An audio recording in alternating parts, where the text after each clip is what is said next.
ደካማ ወንድ ገዙ በጥንካሬ የምታንሰውን ሴት ይመርጣል።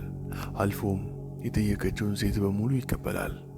አስተውለሃል? ግን እኛ ወንዶች ሴቷ ከኛ በላይ ጠንካራ መሆኗ ምቾትን አይሰጠንም፣ ለመቀረጽ ያስቸግረናል። ካስተዋላችሁ ፍቅረኛ ራሱ ስንይዝ ከእድሜያችን በታች የሆነችን ሴት ነው፣ አነስ የምትል ሴትን ነው። ምንም ማታውቀውን ሴት ላይ እንፈጥናለን፣ የተሽኮረመመችልን ሴት ላይ እንፈጥናለን። በተጋራኒው ደግሞ አልሽኮረመም የምትለልን ብዙ ፈላጊ ያላትን ሴትን አንመርጥም። ለምን? ራሳችንን አሳንሰን ስለምንመለከት። ይቀሙናል ብለን እንፈራለን፣ ቆንጅዬዋን እንፈራለን። ከፍርሃት በመነጨም የምታምረዋን ሴት ዱርዬ ነች፣ አተራማሽ ነች ብንል ይቀለናል። ብቻ ከኛ በላይ ጠንካራ የምትሆነዋን የማንመርጥበት 1001 ምክንያት አለን። የጠየቀችንንና የቀለለችንን አልፎም የጠየቀችንን ነው ፍቅረኛችንን የምናረገው። ስለ ቀለለን አይደለም፣ ጎበዝ ሆነንም አይደለም። ባጭሩ ደካማ ወንዶች ስለሆንን ነው። ደካማ ወንድ ታይፕ ወይም ምርጫ የሚባል ነገር የለውም። እንደ አንበሳ መርጦ ከሚያደን ይልቅ እንደ ጅብ የወደቀውን የተራረፈውን ቢለቃቅም ይቀለዋል። ይህ ወንድ ጠንካራ ውብ የሆኑ ሴቶች ያስፈሩታል። ምክንያቱም እነሱን እንደ ወንድ የሚያስተናግድበት ብቃት ስለሌለው። ለዚህም ለቆንጆ ሴት አስቀያሚ ስምን እየለጠፈ ደካማነቱን ሲሸፍን ኖሯል። ከዚህ ቪዲዮ መጨረሻ በኋላ ደካማነትን ታጠፋለህ። በፍጹም ሴትን አትፈራም፣ እሱን አረጋግጥልሃለሁ። ይህም ቪዲዮ 3000 ላይክ አስገቡት። ኮመንት ስር እየገባችሁ ታናሹ እስክንድር ብላችሁ ጻፉልኝ። ለቻናሉ አዲስ ከሆናችሁ ሰብስክራይብ እና የደወል ምልክቷን ተጫኗት። የዚህ ቻናል ሜምበር በመሆንም አበረታቱን እላለሁ። ጆይን ብላችሁ ይህን ቻናል ሰፖርት ማድረግና እኛም ማበረታታት፣ ሁለት ደግሞ ተጨማሪ ቪዲዮ እንዲደርሳችሁ ማድረግ ትችላላችሁ። ጆይን በሉት እና ወደ ቪዲዮአችን እንመለስ። ጠንካራ ሴት ምን አይነት ሴት ነች? አደራ ጠንካራ ሴትን ከወንዳ ወንድ ሴት ጋር እንዳታምታቷት። ጠንካራ ሴት ማለት ወንዳ ወንድ ሴት አይደለችም። የወንዶችን አይነት ባህሪ የምትደግም አይደለችም። ጠንካራ ሴት ቁጡ አይደለችም። ልግዛ ልቁጣጠር አትልም። ያቺ ሴት ሴትነቷን ሳትተው ሴትነቷን ሳትዘነጋ ጠንካራ መሆን የምትችል ሴት ናት። በራስ መተማመን አላት። ያመነችበትን ታደርጋለች። እቺ ሴት ራሷን ታውቃለች። ምን አይነት ወንድም እንደምትፈልግም ታውቃለች። የአንድ ወንድ የምትከተለው በሱ የምትመራው ብቁ መሆኑን ስላየች ነው። ለብቁ ወንድ ብቻ ነው የምትገዛው። ደካማ ወንድ ይሄ ነገሯ እጅግ ያስፈራዋል። ለዚህ ነው በራስ መተማመን የማይኖረው። ጥንካሬዋ ለሱ ምቾትን አይሰጠውም። በዚህም ምክንያት የጠየቀችውን ማንኛውንም ሴት፣ ቀለል ብላ የተገኘችለትን ማንኛውንም ሴት፣ ለራሷ ቦታም ሆነ ክብር የሌላትን ሴት ሲያገባ ይኖራል፣ ሲያሳደድ ይኖራል። ለምን? ጠንካራ ሴት መያዝ ይግድ አለብህ። አንድ የጦር አዛዥ አለ። የቅርብ ዘመድ ነገር ነው። ነፍሱን ይማረውና ከሱ የምወድለት አንድ አባባል አለው። ወንድ ልጅ በእሳትና በአደጋ ሊጫወት ይገባዋል፣ ለዚህም ሲባል በሴት ልጅ ይጫወታል ይለናል። ይህን አባባል ልተርጉምላችሁ። ጠንካራ ወንድ ጥንካሬውን የሚለካው ጥንካሬውን በሚፈታተነው ነገሮች ነው። ራሱን የሚፈታተነው እውነተኛውን ከሴት በላይ ደፍሮ ማንነቱን የሚፈታተንበት መንገድ የለውም። ያቺ ሴት የግድ ጠንካራዋ ሴት መሆን አለባት። ዋጋዋ የወረደችና ከሱ በታች ደካማ መሆን የለባትም። ያቺ ሴት በደንብ አድርጋ ትፈትኗለች። ወርቅ በዛት ይፈተናል። ሴት ልጅ በወንድ ትፈተናለች። ወንድ ደግሞ በፈተናና በሴት ልጅ ይፈተናል። ያኔ ነው እውነተኛው ዋጋው የሚለካው። ዋጋ ያለው ሰው መሆን ከፈለግ የግድ ፈተናዎችን መፈተን አለብህ። አልፎም በጠንካራ ሴት መፈተን አለብህ። ስለዚህ ሪጀክሽን አያስፈራ፣ ሊያስፈራህም አይገባም። በድብቅ ሆነ ተለማመደው። በድብቅ ሆነ ሪጀክሽንን ተለማመድ። ያኔ ሪጀክሽን የሚባለው ነገር አያስፈራህም፣ ትለማመደዋለህ። በጠንካራ ሴት መፈተን ጠንካራ ያደርጋል። ካጣሃት የሆነ ነገርን ትማራለህ። ካገኘሃት ደግሞ ያችን ሴት ያንተ ታደርጋታለህ። በዚህ ጨዋታ በፍጹም መሸነፍ የሚባል ነገር የለም። ኦንሊ ራስን ብቻ ነው የምታሳድገው። ለምን ስፓርታዎች ጠንካራዋን ሴት ይመርጣሉ? ስለ ስፓርታዎች ብዙ ታውቃላችሁ። የስፓርታ ወንዶች ከድፍን ግሪክ የሚያህላቸው የለም። የመጨረሻ ወንድ ናቸው። በጥንካሬ ወደር አይገኝላቸውም። እኚህ ስፓርታዎች በምድር ውጊያ የሚያህላቸው የለም። እነሱን እጅ በእጅ በምድር ጦር መቅጠም የማይታሰብ ሞኝነት ነው። ራስን እንደማጥፋት ይቆጠራል። የመጨረሻ ወንዶች ናቸው። በጥንካሬ ማንም አያላቸውም። እኚህ ጠንካራ ወንዶች ጠንካራ የሆነችውን ስፓርታ ሴት ነው የሚመርጡ። በቪዲዮ መጀመሪያ ነግሬያችኋለሁ። ጠንካራ ወንድ ብቻ ነው ጠንካራውን ሴት የሚመርጠው። ደካማ ወንድ ዋጋዋ የወረደ እንዲሁም የጠየቀችውን ብቻ ይመርጣል።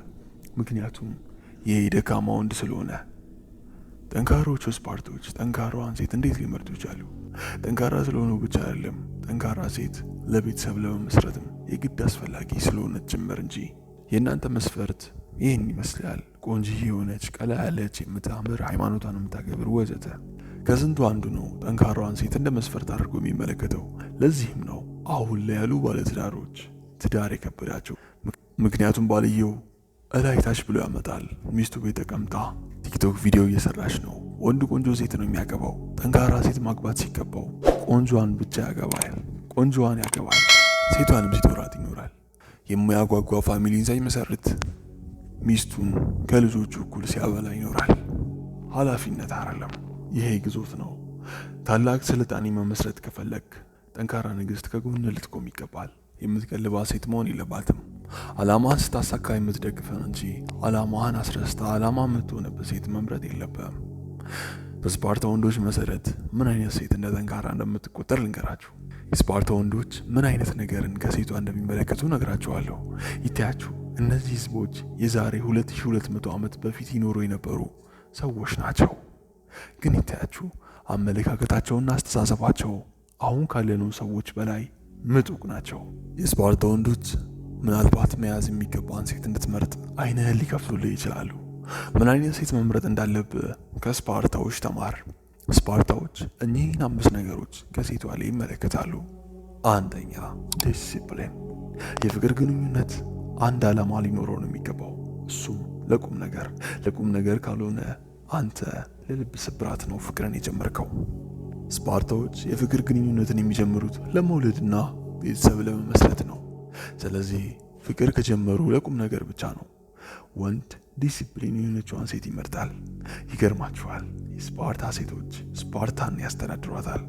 ስፓርታን የሚያስተዳድሩት እነሱ ናቸው። ወንዱ እስከ 30 ዓመቱ ድረስ የጦር ልምምድ ሊያደርግ ከቤቱ ስለሚሄድ የስፓርታ ሴቶች ናቸው ስፓርታን የሚያስተዳድሯት። ስለዚህ ሁሉም የስፓርታ ሴቶች ግዳጅ አላቸው። ግዳጃቸውን በብቃት የሚወጡት ሴቶች ወንዶች ይመርጣሉ።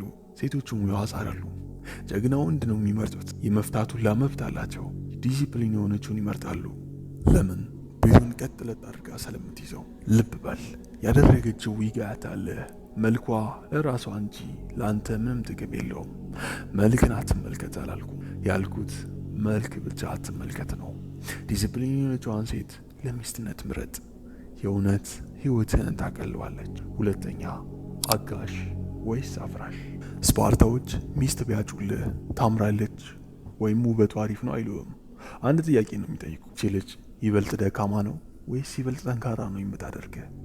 ይሄ ነው ጥያቄያቸው። የምትመርጣት ሴት የምታጠነክር የምታጎብዝ ከሆነች ህይወትን ታሳምርላለች። ማታግስህ ከሆነ ታፈርሳለች። የምትመርጣት ሴት አጋዥ ነች አፍራሽ? ይህን ጥያቄ መለስ። ሶስተኛ፣ ጽናት። በስፓርታ ወንድማማችነት፣ ታማኝነት እና ህብረት በአንደኛ ቦታ የሚሰጣቸው ነገር ነው። ስለዚህ በጦር ሜዳ ጓዶችን የሚክድ ጥቅሙን አስበልጦ የሚከዳ ከባዱና በመከራው ሰዓት ጓዱን የሚተው አይከበርም። በግጥም በዘፈን ይዘፈንለታል፣ ያዋርዱታል። በሴትም እንደዛው ነው። ሴቷን ሲመርጡ በከባዱ ሰዓት ትተው የማትሄደውን ምቾቷን አስበልጣ የማትተውን ሴት ይመርጣሉ። በከባዱ ሰዓት እና በምቾቷ ሰዓት በደስታዋ ዘመን አንተን የማትረሷን ሴት ምረጥ። አራተኛ፣ ልጅ አያያዝ። ይገርማል፣ የስፓርታ እናቶች ልጆቻቸውን አንድ ነገር ነው የሚያስተምሩት፣ እንዴት በጦር ሜዳ ላይ በክብር መሞት እንዳለባቸው። የታየ አሞላቃ አታሳድጎም፣ አታሞላቅቆም፣ ቀጥ ለጥ አድርጋ ነው የምትይዘው። ለልጅህ እናት ስትመርጥ ልጅህን ማታሞላቅቋን ምረጥ፣ ልክ እንደ ስፓርታ እናቶች። አምስተኛ፣ ጤናኛዋን ይመርጣሉ። በየራሳቸው በየባህሉ የሆነ መስፈርት አላቸው ውበትን የሚመለከቱበት። ስፓርታዎችም የራሳቸው መንገድ አላቸው መልክን የሚገልጹበት። ለነሱ ውበት ማለት ሴቷ ጤነኛ፣ አቋሟ የተስተካከለ፣ ፍሌክሲብል እንዲሁም በአካላዊ ብቃቷ ብቁ መሆን አለባት። እንዲህ ሆና ከተገኘች ሴቷ ለትዳር ይመርጧታል። ምክንያቱም ለምን ካላችሁ ጠንካራ ሴት፣ ጤነኛ ልጅን ትወልዳለች ስለሚባል። ይህን ነገር ከቁም ነገር ውሰድ። ጤና ምርጡና ውበት የሆነ ነገር ነው። ጤና ውበት ነው። ይህን ነገር ተመልከት። የትላንትናውን አጥና፣ የወደፊቱን ታልፋለህና። የዛሬው ቪዲዮ ይህን ይመስላል። ጠቃሚ መስሎ ከታያችሁ የላይክ ምልክቷን ተጫኑ። ለቻናሉ አዲስ ከሆናችሁ የሰብስክራይብ እና የደወል ምልክቷን ተጫኗት። ይህን ቻናል ጆይን በማለት እኛን ሰፖርት ማድረግ ትችላላችሁ። ይህ ሀበሻን አስለው። እኔ ታናሹ እስክንድር፣ ምንጊዜም እውነትና ምክንያታዊነት